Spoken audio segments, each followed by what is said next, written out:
কিছু অফিসার এখনো পর্যন্ত তৃণমূলের হাতে তামাক খাচ্ছে। সেই সব অফিসার, সেই আধিকারিকগুলোকে খুঁজে বের করা হবে যারা এটা করেছে। এটা বলা হয়নি এইরকম করতে।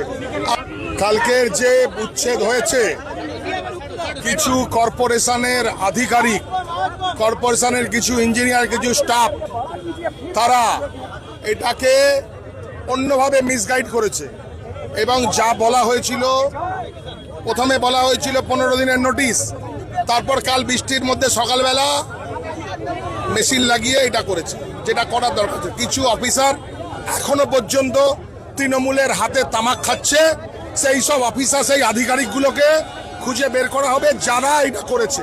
এটা বলা হয়নি এইরকম করতে। আমরা এর আগে হটন রোডের উচ্ছেদ দেখেছি। সেই উচ্ছেদে কোথাও কোনো প্রবলেম হয়নি। কেন? আগে থেকে সমস্ত জানানো ছিল, তাদেরকে বলা ছিল। আরে মানুষকে তো সময় দিতে হবে। আজকে দেখুন, শয়ে শয়ে মানুষ রাস্তার উপর দাঁড়িয়ে রাস্তার অবরোধ করে দিচ্ছে, বসে আছে, এত এত বিক্ষোভ। এইরকম ভাবে তো হয় না, মানুষকে বুঝিয়ে বলতে হবে। আমি নিশ্চিত কিছু অফিসার, কিছু আধিকারিক এই জিনিসটা ঘটিয়েছে, তাদের বিরুদ্ধে আইনত ব্যবস্থা নেওয়া হবে।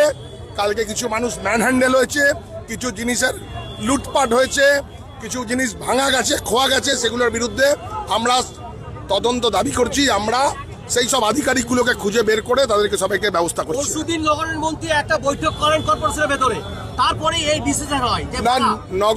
নগর উন্নয়ন মন্ত্রী, আমাদের লিডার নগর উন্নয়ন মন্ত্রী এই জিনিস করতে নিশ্চয়ই বলেনি। আমি একদম নিশ্চিত নগর উন্নয়ন মন্ত্রী এইভাবে উচ্ছেদ, এই জিনিসটা উনি সমর্থন করেন না। ওনাকে মিসগাইড করেছে কিছু আধিকারিক। আবার বলছি, কর্পোরেশনের কিছু আধিকারিক এই জিনিস ঘটিয়েছে, তাদেরকে শনাক্ত করে তাদের বিরুদ্ধে আইনত ব্যবস্থা নিতে হবে। অবশ্যই এফআইআর করবো। আমি এখন ঘুরে দেখছি, ভিজিট করছি, আমি নিজে এফআইআর করবো। আমি নিজে জনপ্রতিনিধি হিসাবে সেই আধিকারিক যারা ক্ষতি করছে সরকারের, যারা সরকারের বদনাম করছে, তাদের বিরুদ্ধে ব্যবস্থা। क्या बोलेंगे? देखिए, बोलता है ना कि बंदर का हाथ में नारियल होने से वो है क्या उसको समझ में नहीं आता है। तो बंदर क्या करता है, इधर उधर नोचता है। वही है बीजेपी। आज इस तरीके से देखा जा रहा है कि कल अग्निमित्रा पाल जी जो मंत्री है, उन्होंने कॉरपोरेशन में मीटिंग करने के बाद में यहाँ का जायजा लेते हुए बस स्टॉप तक गया। बस स्टॉप जाने के बाद में उन्होंने क्या कहा डीसी साहब के साथ में कि जो रोड के ऊपर में धारा में जो ठेला वाला है उसको हटाने का व्यवस्था करिए। लेकिन आज देखा जा रहा है कि मनमानी ताकत दिखाया जा रहा है। डीसी साहब से बात होने के बाद में वो बोलते हैं कि नहीं, हमें वहां तक लेवल तक बात हुआ है। और गरीबों का किस तरीके से नुकसान किया जा रहा है, जिसमें लाखों रुपए का, 50,000 रुपए का सामान है, माल है, उसको भी छोड़ा नहीं जा रहा, टाइम नहीं दिया जा रहा। 24 घंटे का नोटिस में इस तरीके से करना ये बिल्कुल गैर कानूनी है।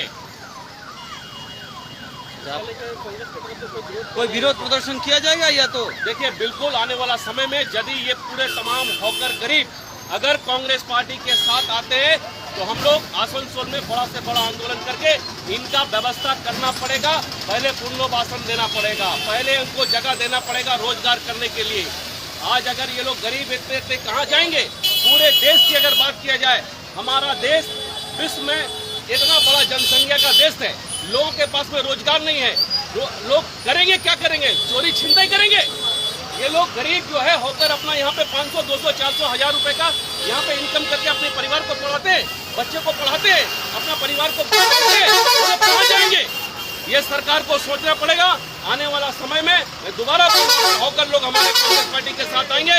हम लोग आसनसोल म्युनिसिपल कॉर्पोरेशन हो, डीएम का दफ्तर हो, जाकर हम लोग इन लोगों के लिए जगह का व्यवस्था करने का पहले बात करेंगे, तब तोड़ने हम लोग देंगे। आपका नाम? शाह आलम खान। দেওয়া হয়নি এবং বলেছিল যে সেকেন্ড লেয়ার যেটা সেটা সাফা করার জন্য, কিন্তু পুরোটাই করে দেওয়া হচ্ছে। এটা কি বলবেন? আপনাদের কাছে প্রথম অনুরোধ করব, যারা রাস্তায় দাঁড়িয়ে হাততালি বাজাচ্ছে না, তাদেরটা না দেখিয়ে যে গরিবগুলো চোখে জল পড়ছে বর্ষার মধ্যে, সেটা বেশি করে দেখা। এক, কালকে মন্ত্রী মহোদয়ের মনে হলো কর্পোরেশন থেকে বেরিয়ে ঠিক আছে রাস্তা জ্যাম মুক্ত করতে হবে, আমরা সমর্থন করি, আমি জ্যাম মুক্ত করার বিপক্ষে নই, কিন্তু বললেন এই রাস্তার ধারে যারা আছে, এখন দেখছি তো পুরো ফুটপাত উঠিয়ে দেওয়া হচ্ছে। বিকল্প ব্যবস্থা কি আছে? কোথায় আসানসোলের বিধায়ক, কোথায় আসানসোলের প্রাক্তন মেয়র? মন্ত্রী মহোদয়ার কর্পোরেশন থেকে বেরিয়ে মনে হলো ভেঙে দিতে হবে, গুড়িয়ে দিতে হবে, বুলডোজার চালিয়ে দিতে হবে। এই পরিবর্তন চেয়েছিল কি বাংলার মানুষ? বুলডোজার চালাবার জন্য বলা হলো ঠিক আছে, রাস্তার উপর যেগুলো আছে সরিয়ে দিন। ফুটের উপরে যারা দোকানের সামনে মুখোমুখি ফুটপাত আছে দীর্ঘ 20 বছর, 30 বছর, 40 বছর, সেগুলোকেও এখন ভেঙে দেওয়া হচ্ছে দেখছি। আর এই বর্ষার কালকে সন্ধ্যেবেলায় মাইকিং হয়েছে, আজকে এখন দুপুর 12টা, সকাল থেকে বৃষ্টি পড়ছে। এই বৃষ্টি মাথায় করে কে জিনিসপত্র নিয়ে কোথায় সরবে? আপনারা বলুন তো, আপনারা বলুন। সময় তো একটা দিতে হবে, 3 দিন 7 দিনের একটা সময় তো দেওয়া উচিত ছিল। আপনারা বলা হলো সামনের দিকটা ভেঙে দিচ্ছে পুরোটা। এ কি ধরনের? আপনারা কংগ্রেসের পক্ষ থেকে কোনো আন্দোলনে নামবেন? গায়ে জোরে কোনো কিছু হয় না। সুপ্রিম কোর্টের অর্ডার আছে, বুলডোজার দিয়ে আপনি মানুষের মুখ বন্ধ করতে পারেন না। আপনারা বুলডোজার দিয়ে চাইছেন মুখ বন্ধ করে দিতে মানুষের। গরিব মানুষের চোখের জলগুলোর কথা চিন্তা করুন। এই ভগবানের বৃষ্টির চেয়েও কিন্তু খুব কঠিন সেই চোখের জল। আর শেষের দিন 4 দিন আগে তৃণমূল কংগ্রেসের কর্পোরেশনে বসে থাকা নেতারা দেখেছে, সেই শেষের দিন আপনাদেরকেও দেখতে হবে। এইভাবে হয় না। একটা নিয়ম করুন, সময় দিন, তাদেরকে একটা সুযোগ দিন, আলোচনা করুন। একদিনে কি এমন মহাভারতটা অশুদ্ধ হয়ে যাচ্ছে? এই সকাল থেকে বৃষ্টি পড়ছে, বৃষ্টি বাদলে কারোর একটা কিছু ঘটনা ঘটে গেলে কে তার দায় নেই? একটু তো মানবিকতাও রাখতে হবে।